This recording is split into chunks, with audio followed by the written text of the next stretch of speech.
د کمال خان بند پرانیسته او د ولسمشر د وژلو پلان. ایران د اشرف غني د وژلو لپاره په یاده ورځ څه پلانونه نیولي وو او څنګه خنثی شول؟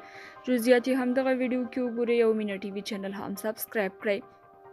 د ادارې امور یو رئیس محبوب شاه محبوب لیکلي، د کمال خان بند د پرانیستې مراسمو ته یوازې یوه ورځ پاتې وه. موږ د نیمروز په مرکز زرنج کې وو. په امنیتي جلسه کې وویل شول چې ایران 10,000 دهقانان له پولې اخوا برابر کړي او د پرانیستې په ورځ به د افغانستان خاورې ته راوړي.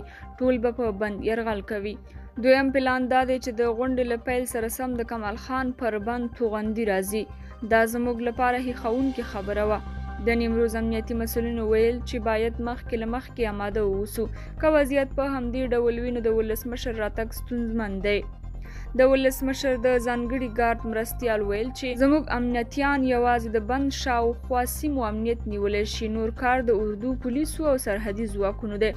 په همدې ورځ مو تصمیم ونیو چې یو شمېر ځواکونه به سرحدي پولو ته لیږل کیږي او ټولې غونډۍ به د امنیتي ځواکونو لخوا نیول کیږي. له کندهار، هلمند او هرات نه حمایه امنیتي ځواکونه را انتقال شول او ټول ځای پر ځای شول. د احتمالي خطراتو په اړه مو له مشرانو سره معلومات شریک کړل او سهار وختي له زرنجه کمال خان ته ورسېدو.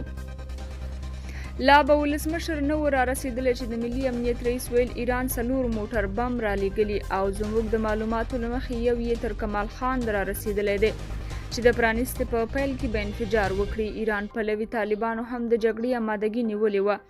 یو شمېر مشکوک کسان هم داخل شوي، خو موږ یې په لټه کې یو. 3 مشکوک کسان مو نیولي.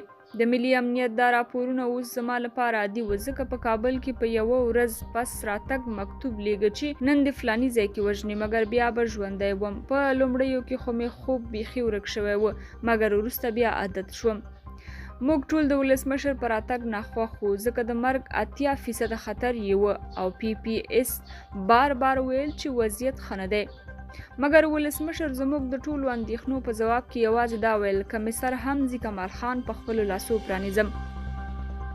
ولسمشر راورسېد، غونډه پیل شوه. زه له دریځ سره ولسمشر ته مخامخ ناست وم. د هغه سترګې له اوښکې ډکې وې او دا د ډار نه بلکې د خوښۍ اوښکې وې. ما د دې غونډې اجنډا منظموله، تنظیموله. هره شیبه مې څټ خارښت کاوه چې اوس به توغندی راځي، موټر بم به انفجار کوي او اوس به داسې کېږي او اوس به هغسې کېږي. مګر د شهید سردار داود خان وروستۍ هیله کمال خان د لسګونو لویو خطراتو ان د ولسمشر د وژلو په تهدید سره پرانیستل شو. د غونډې تر پایه 23 مشکوک افراد نیول شوي وو.